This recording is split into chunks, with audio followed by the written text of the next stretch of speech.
নিন নিন নিন, আপনারা সবাই নিন। দেখি মুখ হাঁ করুন। নিন, আপনি নিন, আপনি নিন।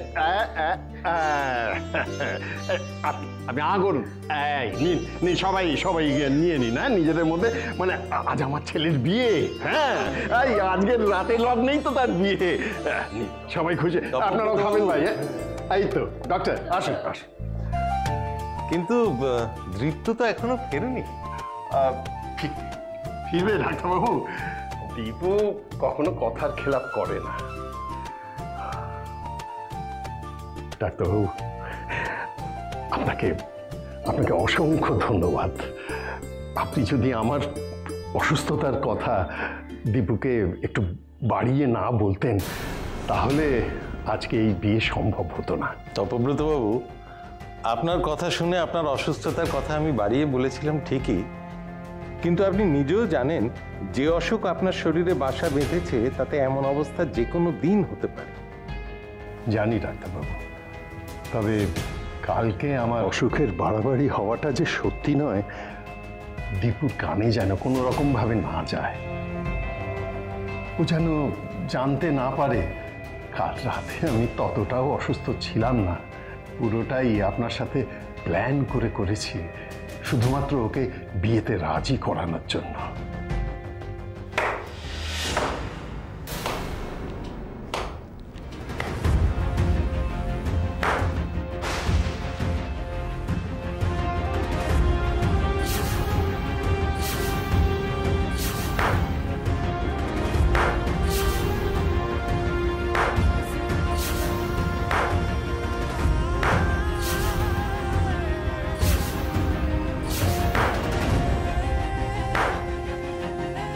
মাগো, আজ নয়নের বিয়ে। তোমার সামনেই বিয়ে হবে, মন্দিরটা একটু না সাজালে কি চলে? বাবা। হ্যাঁ বলো বৌমা।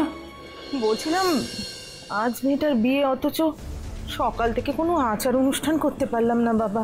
না করতে পারলাম দধি মঙ্গল, না করতে পারলাম ভিত্তি। এত চিন্তা করছো কেন? দিদি ভাইয়ের ওপর মায়ের আশীর্বাদ আছে, সব ঠিক হয়ে যাবে। আর গায়ে হলুদ? ছেলের বাবা তো সেই কখন গেছে, এখনো তো ছেলের গায়ে হলুদটুকু এসে পৌঁছলো না। আমার মনটা বড় কু ডাকছে বাবা। সব কিছু ঠিক আছে তো? আছে আছে, সব ঠিক আছে। তাও তুমি যখন চিন্তা করছো, দাঁড়াও।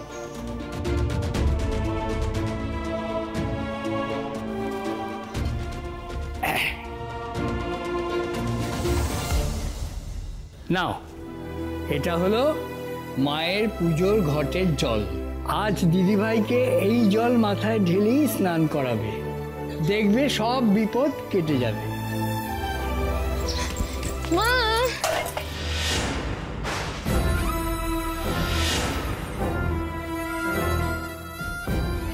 কি হলো?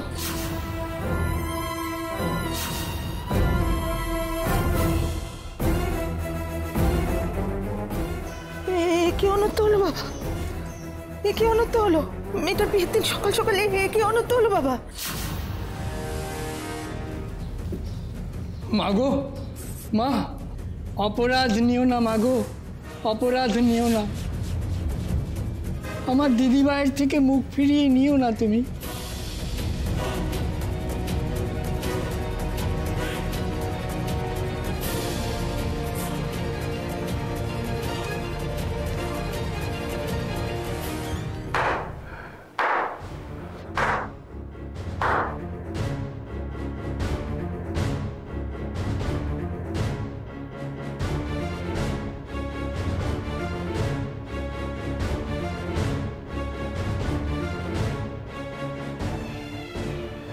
ওয়ান্ডারফুল বাবা, ওয়ান্ডারফুল অ্যাক্টিং।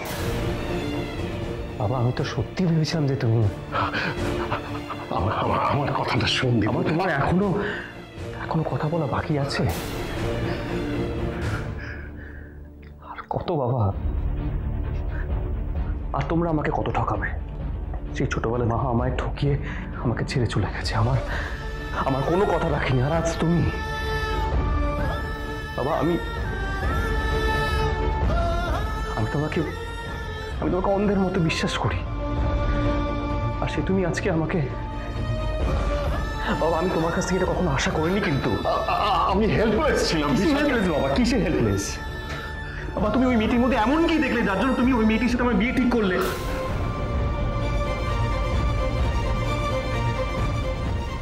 এখন যদি সত্যিটা বলিও, তুই সংযুক্তাকে কিছুতেই অবিশ্বাস করবি না দীপু। তুই পরে বুঝবি কেন এই বিয়েটা আমি দিতে চেয়েছি, কেন ওই মেয়েকেই তোর রক্ষা কবচ করে নিয়ে যেতে চাই, কেন তোকে বাঁচাতে আমি মিথ্যের আশ্রয় নিতেও পিছপা হইনি।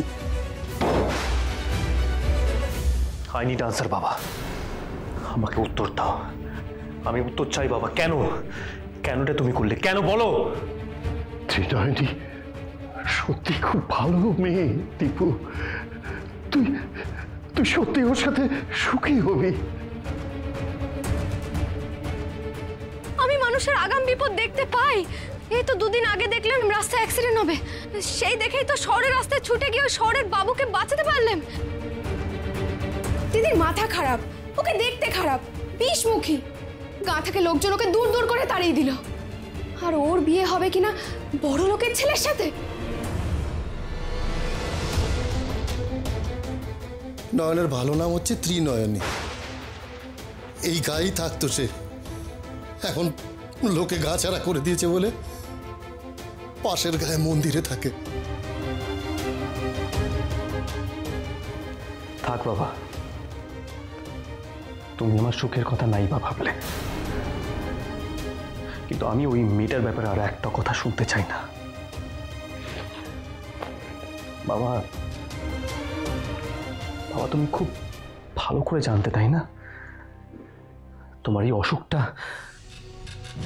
আমার কাছে অনেক বড় দুর্বলতা, আর সেটার অজুহাত দেখিয়ে ত্রিপুর কাছে যা চাইব তাতেও হ্যাঁ বলে দেবে, তাই তো? কিন্তু বাবা আমি সব কিছু জানা সত্ত্বেও যদি যদি বিয়েটা আমি ক্যান্সেল করে দিই, ত্রিপু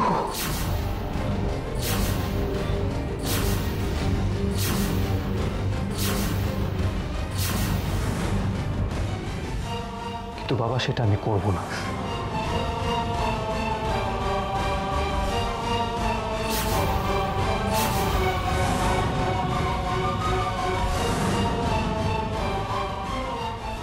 আমি জানি না বাবা এই বিয়েটার পেছনে তোমার কি স্বার্থ জড়িয়ে রয়েছে, তো যে স্বার্থ জড়িয়ে থাকুক না কেন, আমি এটা প্রমাণ করতে বিয়েটা করব। আমার বাবা মা, আমার নিজের বাবা মা আমাকে আমাকে ঠকালেও আমি আমি তাদের কোনোদিন ঠকাইনি, তাদের কথার খেলাপ করিনি। আর বাবা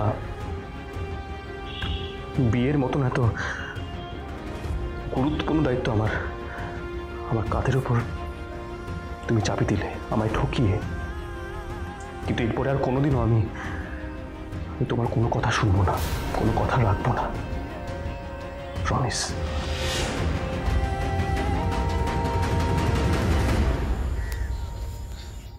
এই শুনুন, বলছি এখানে একটা কোনো রিসর্ট কনস্ট্রাক্ট করা, না না মানে বলছি ওই রিসর্ট বানানোর জন্য কেউ জমি দেখতে এসছে? না তো বাবু।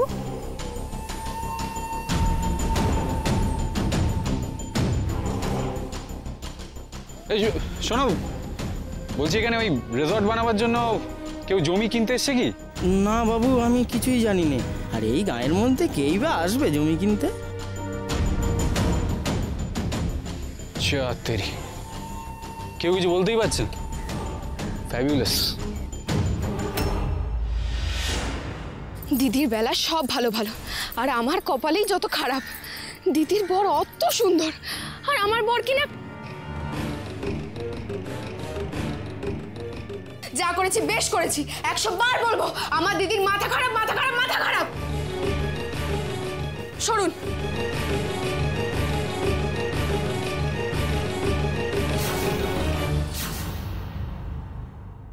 উফ কুমু, তুই না বলদেশ্বরী বটে।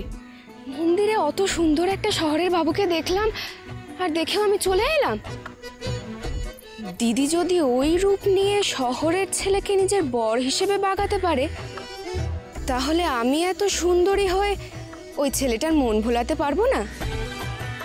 দেখি গিয়ে ছেলেটা এখনো আছে কিনা।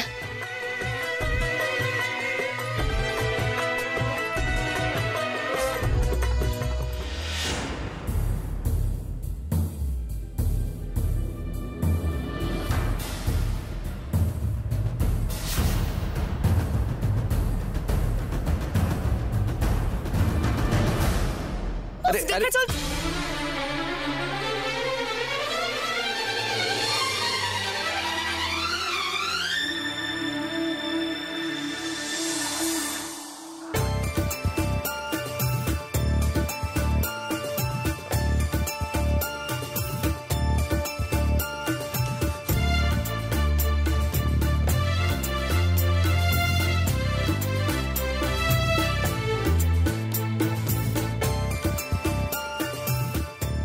ও মা, আজ যে সুন্দর ছেলের হরিণ লুট লেগেছে গো, সামনে আরো একটা।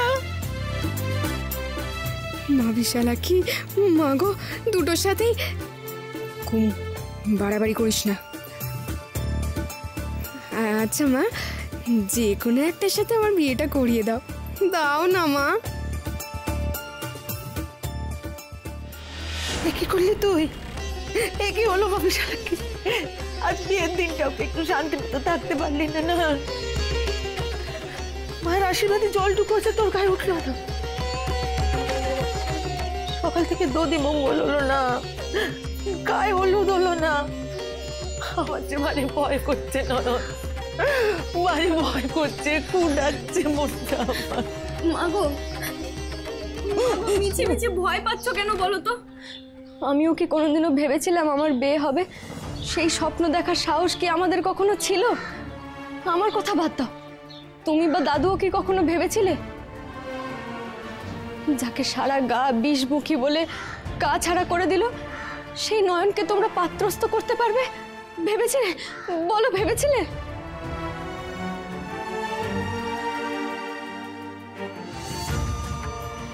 মা বিশালাক্ষী তোমাদের কপালে সেই সুখটুকুও তো দিল মা। আমাদের তো হারানোর কিছু নেই মা, তাই আমার বিয়ের ভালো মন্দ সবকিছু তুমি মায়ের উপরেই ছেড়ে দাও। তিনি যা ভালো বুঝবেন তাই। দাদুই তো বলে তিনি যন্ত্রী, আমরা যন্ত্র। তিনি যেভাবে চালান আমরা চলি। ঠিক কইছি না বলো দাদু? দিদিভাই ঠিকই বলেছে, তুই আমাদের মনের সংশয় কাটিয়ে দিয়েছিস। সত্যি আমরা আর দুশ্চিন্তা করব না। জয় মা, জয় মা। যা হবে ভালোর জন্যই হবে। মাগো, আমার বিয়ের নিয়ম কানুন মানতে পারলে না বলে দুঃখ পেও না। কুমুর বিয়েতে বিয়ের সব নিয়ম তুমি শুরু থেকে পালন করো। দধি মঙ্গল, জল সইতে যাওয়া, গায়ে হলুদ, সব। আশেপাশের গাগঞ্জের মেয়ে বউরা আত্মীয়রা তোমার ভিটে ভরিয়ে দেবে মা। তোমার সব স্বাদ পূর্ণ হবে।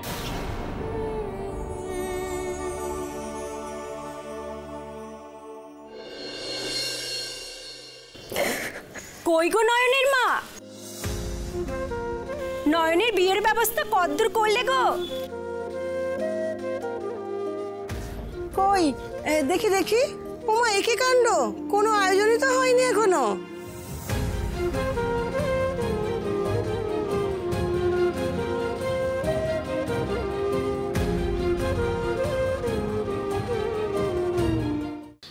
আপনার লেগেছে? কোথায় লেগেছে আপনার? আমার না বাড়ির সামনেই। আপনি না হয় আমার বাড়ি গিয়ে একটু জল টল খেয়ে বিশ্রাম নিয়ে নেবেন। আহারে, আমার জন্যই আপনার এমনটা হলো কি না? এই দাঁড়া দাঁড়া দাঁড়া দাঁড়া, আমার তো খাতিরের দরকার নেই। হ্যাঁ, আচ্ছা, একটা কাজের কথা বলো তো। এই গ্রামে কেউ এসেছিল? কে এসেছে কে গেছে আমি কিচ্ছু জানি না। আপনি এসেছেন এটাই অনেক। কে? না না কিছু না। আসলে কি বলুন তো, আমার না সকাল থেকে মাথাটা খুব গরম। আমার দিদির কি না আমার থেকে ভালো জায়গায় বিয়ে ঠিক হলো? আমার সাথে আমার দিদির তুলনা চলে নাকি?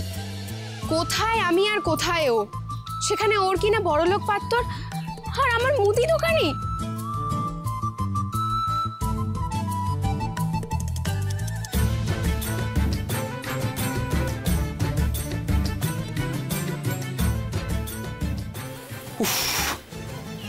মেয়েটা তো বকে বকে আমার কানের পোকা নাড়িয়ে দিল।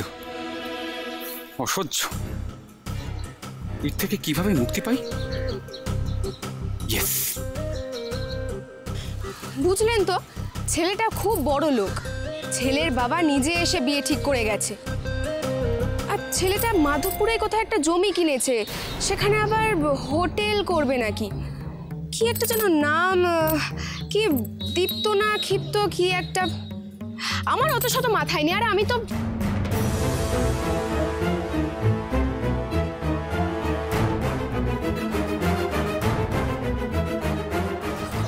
যা, কোথায় গেল ছেলেটা? এ কি, এই ছেলেটাও হাত ফসকে চলে গেল। বলি, গায়ের মেয়ের বিয়ে হবে, সে কথা কি আমাদের অন্য কারো মুখে শুনতে হবে?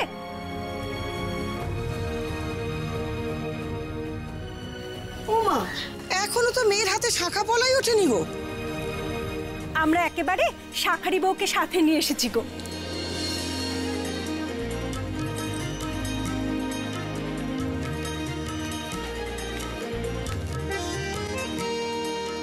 কই গো, চলো এসো দেখি, এসো।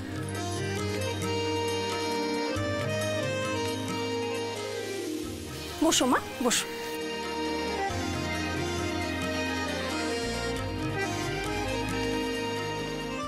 আপনারা সবাই যে এভাবে চলে আসবেন এ আমি ভাবতেই পারিনি। সকাল থেকে মনটা ভারী ভার হয়েছিল, কোনো হই হুল্লোড় হচ্ছে না বলে বিয়েতে। আপনারা এসে আমার বুকের থেকে পাথরটা নামিয়ে দিলেন দিদি। এ আবার কেমন তোর কথা? আমরা তো শুনেছি আপনাদের তেমন লোক বল নেই, তাই তো খবর পেয়ে ছুটে এলুম।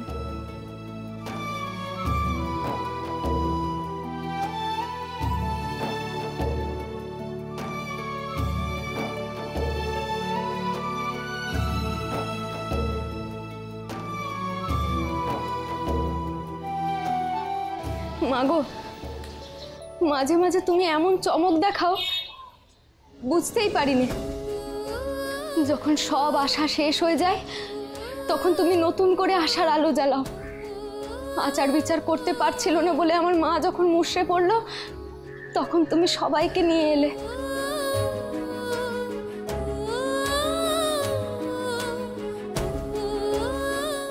এমন ভাবেই চমক দিতে থেকো মা, আর আমার মা দাদুর মুখে সব সময় হাসিটুকু ধরে রেখো।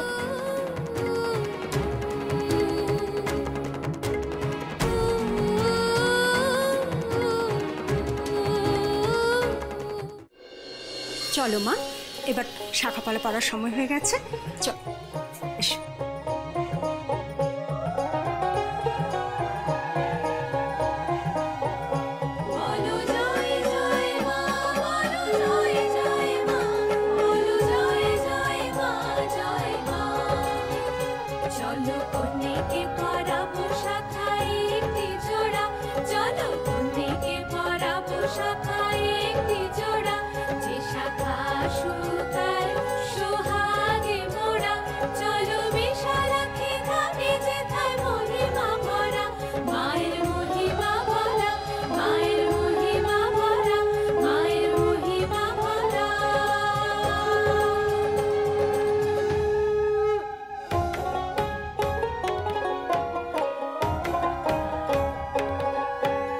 বারুক যে গো আয়ু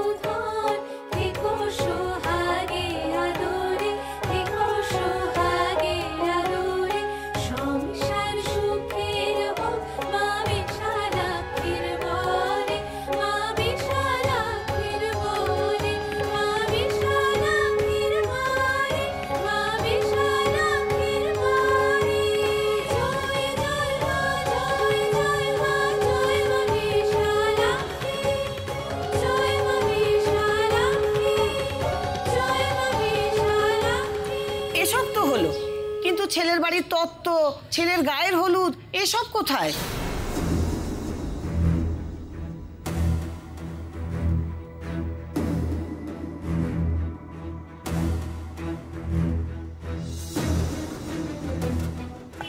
আসলে হঠাৎ করে বিয়েটা ঠিক হয়ে গেল কি না, তাই এসব আচার অনুষ্ঠান। হঠাৎ বিয়ে ঠিক হয়েছে বলে ছেলের গায়ে হলুদ আসবে না?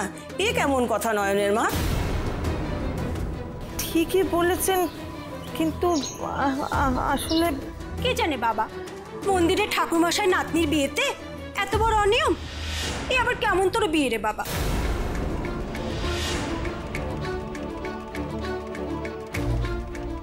এই সবের জন্যই ওরা আমাদের কাউকে বিয়েতে কোনো খবর দেয়নি। চলো গো, চলো চলো সবাই। আপনারা দয়া করে চলে যাবেন না, দয়া করুন আমাকে চলে যাবেন না। এভাবে এসে ফিরে যাবেন না, আমার নাতনি অমঙ্গল হবে। দয়া করুন আমার কথাটা শুনুন, আমার কথাটা শোনো, কথাটা শোনো আমার। দাঁড়ান, যেও না তোমরা।